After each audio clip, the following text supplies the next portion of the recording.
of your flag bearer Nana Dankwa Akufo-Addo, because we know he's been touring several parts of the country and he's been making a number of promises. Now, let me read a bit of this to you. It says, Mahama steals, and steals in quote, Akufo-Addo's pledge to increase peacekeeping allowances to $36 a day.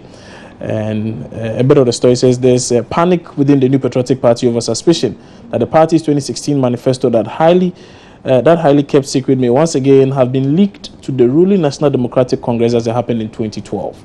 It is recalled that in 2012 the NDC artfully burst the NPP manifesto bubble by expropriating the theme "You Matter, People Matter."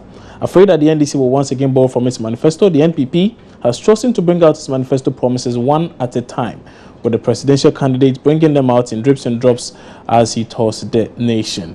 Notable among these have been the following: obviously, the one district, one factory, creating a new region from the Western region, and one village, one dam, and the appointment of an independent prosecutor to serve as an anti-corruption campaign prosecutor, sort of. Okay, but the NDC appears to have outsmarted the NPP once again. The voted NPP manifesto, according to deep sources, has a specific pledge to increase the daily allowance for peacekeepers involved in UN operations to $36 per day per officer. How true is this? Who wrote that? That the NDC is stealing your ideas yet again. This is not a new phenomenon. It has been happening. The NDC has been stealing your ideas. A quintessential one is the free SS. Free SHS. Yes, free SHS, which everybody is aware of. But is that a brainchild of the NPP? No, but it was in our manifesto that, and our flag bearer was saying, and they commanded a whole lot of financial resource to shoot it down. They said at the time it was not possible. How come it was not? But when they started, things changed. At the time, it was not possible. Now we are seeing revenue come from oil and from all other sources, and it was possible. And even that, they are not meeting the intention of the NPP. But progressively free. That's what the Constitution says. No, that is not. We wanted it to be free, and we knew we could make it free then, and we will still pursue that policy. And my flag bearer is saying that when the NPP takes the mantle, it's going to be free. Senior high school is going to be free. They couldn't implement it. We will come and fully implement it. That notwithstanding, talk about the SADA case that we said the Northern Development Authority, which was in our manifesto that they brought, they changed the name to be SADA, which has met a lot of difficulties, which has not been able to even achieve 1 or 2% of its aim. As they brought it, and these and many others clearly depicts that they are there to watch us and steal from us. Look at the the Western North region, for instance. They said, "Oh, we were at it."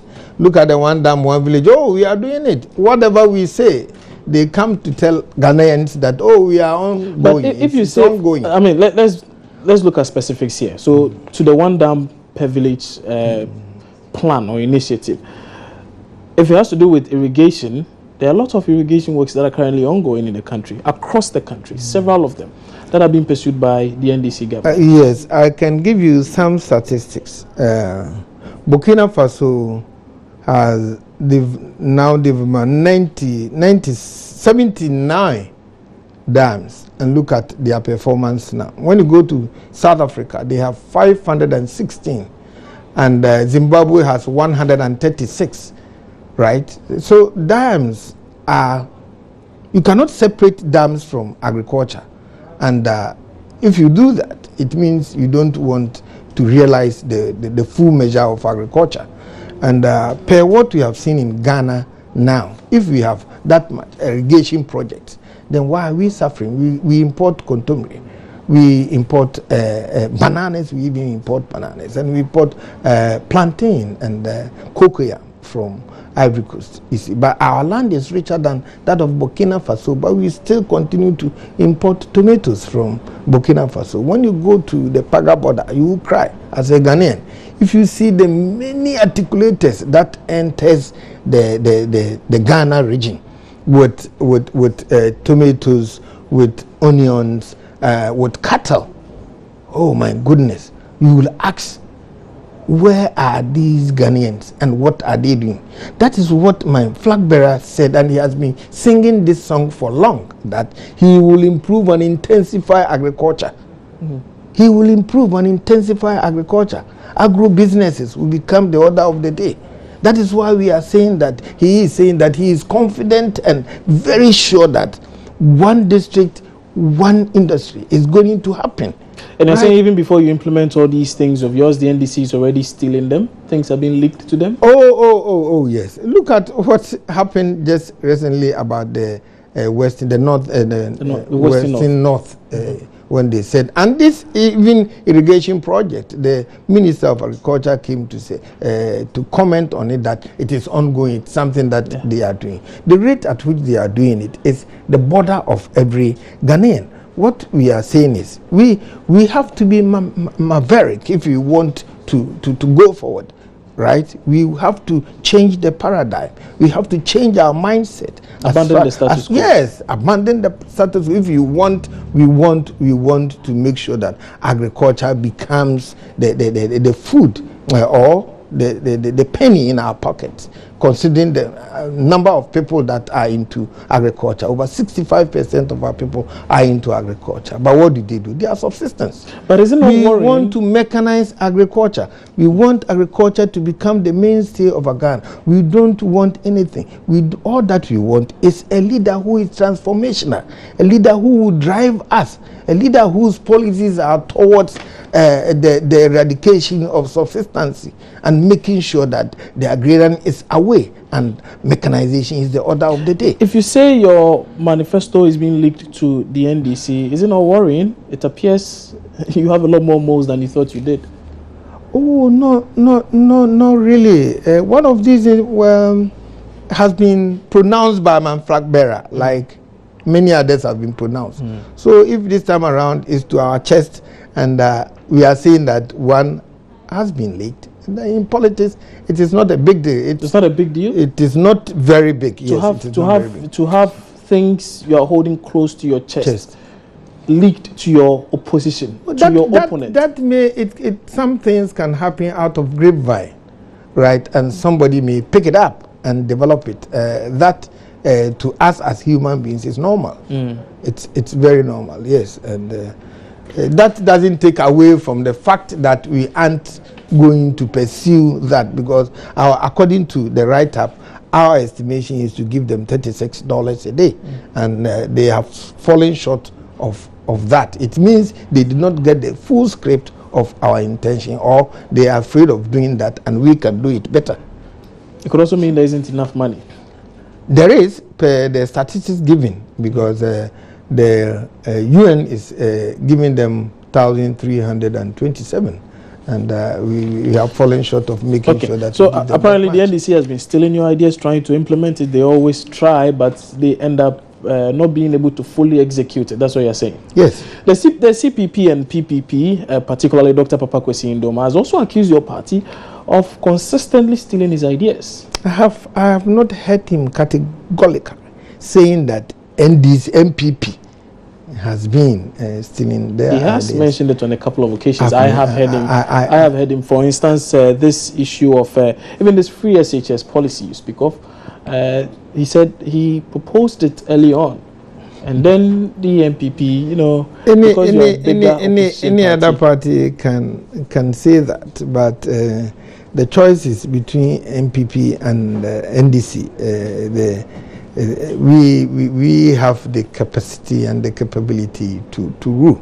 So any other small party can come in and say that they are stealing from us.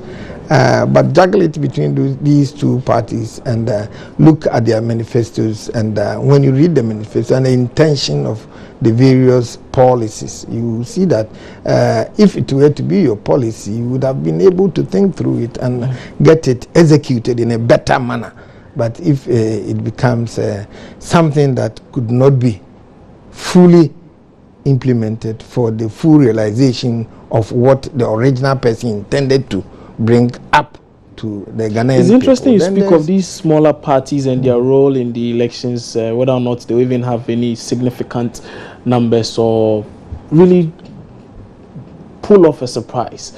In your estimation, do you think we should just focus on the two main parties like is done elsewhere and channel our energies towards these two parties so that, I mean, if this party is in power, we hope they do well. If they don't, we kick them out. We know this is the next party in power. Yeah, for now, I think that is what has been shown up because when you talk about NDC, when you talk about NPP, you have both come to power before, after the demise of Dr. Kwame Nkrumah, and the fragmented nature of Kwame Nkrumah's legacy as far as formation of parties are concerned clearly depicted that they haven't met up their full force. So for now, we can confidently say that these are the two parties. They can continue to develop their parties elsewhere in Britain and elsewhere. In Germany, we have such smaller parties, and sometimes you will never know. They may spring up surprises, but not winning powerfully. Yes. Let's take a look at Setepe. Cash from energy sector levy hits 350 million Ghana cedis. And it says the finance minister Setepe has disclosed that the energy sector levy account has accrued 350 million cedis as of August 2016. Now, he made a disclosure when he addressed the media on Wednesday, August 31, on measures taken to address the legacy debt in the power sector. Quote, the power generation and infrastructure levy plus the energy debt or the energy debt service accounts, we have approximately $350 million. This he said during his interaction with the media. Yes, the Ghanaian taxpayer always suffer for some of these things. Yes, they want the money to pay for the legacy debt. And what do we see here? All that we see here is me and you being overtaxed, and it is not helping the economy. It doesn't augur well for the economy because when people are overtaxed, they tend to find their way out of making sure they dodge taxes, right? So yes, the money is there. What are we using them? If they have that much, why wouldn't they pay off the ECG debt and make sure that ECG comes to green? And make sure that they sustain and intensify their development of. But we know that that may not be a possibility at this time because they're in advance. Why not? Why not? They have collapsed ECG because government is not paying fully. The NDC has collapsed ECG. What can I say? They are in government and they have debt to pay. The debts have been accrued over time, and during your era, there were similar instances. And there were several ministries that owed the ECG huge sums of money. They failed to pay. So why do you pin it on the NDC? The last money that we took, the bond, right? The minister said he was coming to use that bond to defray some of these debts. If part of this a chunk have been defrayed, you wouldn't be asking me this question. They are in government and they have to make sure that they meet some of these things and make sure that Ghanaians become of ourselves, and ECG cannot be sold or can be sold on the local stock market. The arguments the NDC raises most of the time when some of these things come up is the fact that, well, you were in government for 8 years, and in that 8-year period, the kind of debt that was accrued over the period and left for their government, as the NDC government, to the kind of debt they inherited was huge, substantial, and so they are now having to pay for your sins. In other words, we left a scene with a total debt of about 9 million Ghana cedis, right? And now we are talking about something a little above 100 billion. Right? That is close to about $30 billion US. And what do we see? Not many of the legacy debts have been paid. So what are you saying? They say some of these monies that have been borrowed are being put into self-sufficient initiatives, infrastructural developments all across the country. They say if you move around, you see that quite a number of projects are being undertaken, and these projects will, with time, rake in some revenue. Yes, physical development, that does not correspond, right? The coefficient of the human development is zilch. It's something that you cannot authentically say that yes, there has been development. What do we use to develop? We use human beings to develop, right? And if people continue to complain that there are no jobs, right? It means the realization of the full amount of the cost of development is suspicious, very, very. Because if you put into a company about $1 million and it doesn't employ hands, it keeps its own hands, and it does not improve in production considerably, it means there must be something wrong. So you think the electorate is being deceived? The NDC is just telling us what we want to hear? That is what we have been saying, that our development is Pyrrhic. Our development is Pyrrhic. And we have been saying this all the time, and Dr. Bawumia is championing that, and all other opposition members, not even only NPP, Pakwesindum and all others are saying that yes, we have borrowed, but our development is Pyrrhic. It's pretty interesting you say this, but also we are also told that the government has reduced utility debts by some 250 million Ghana cedis. We were told it was standing at 4.4 billion cedis, but it's now been reduced by some 250 million Ghana cedis, and that's also from the finance minister. Yes, considering the avalanche of insensitive taxes, levies, and tariffs that they have put us in, why wouldn't they pay some? They might have, they could have even paid all by now. Because if you look at taxes that are on fuel alone, it was announced yesterday that fuel prices will be increased today by a margin of 4 to 7%. They were not specific. Tell Ghanaians that it's 7%, so that they will know that it's 7%, and the GPR2 therefore can also increase their fares. But then again, because of deregulation, you can't necessarily blame government for any such thing, can you? They have deregulated the system such that the OMC... What did we do with the windfall? When it went down to close to about... There was a reduction. Something. There was a... No, not significant at all. There has been a... Not significant at all. The president told us that they were keeping that amount in order to cushion future increases. There may be a few more increases in future, or who knows? Even maybe we should have been paying about 10 to 15% now. No, they are cushioning us. But Ghanaians are not very comfortable with this government at all, considering the fact that we are net importers of fuel. That is, we also export, but we import more than we export. So when the price is good, it's good for us more than it's bad for us out there on the oil fields. Yes. So the levies are just too many. We are saying that levies must come down, taxes must come down. Believe the Ghanaian, when it goes to 100 cedis, $100 per barrel, yes, all of us will know. The question, so when it goes to $100 per barrel, how much is the government going to charge? The question many people ask is, the NPP keeps saying these things as if to suggest that if you were in power today, if you were given the nod to rule the country, you would reduce fuel prices significantly, by the way. Yes. Yes, we can reduce. We can. Can remain a possibility.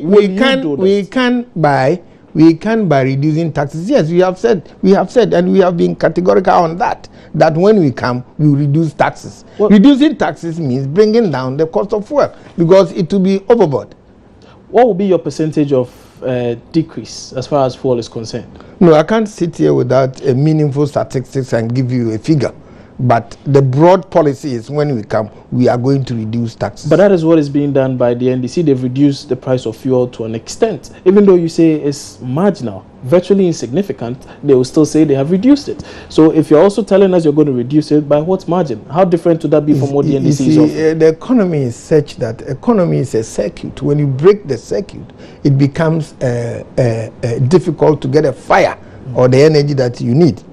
Look at the rate that the dollar is at the moment. It's 4 cedis.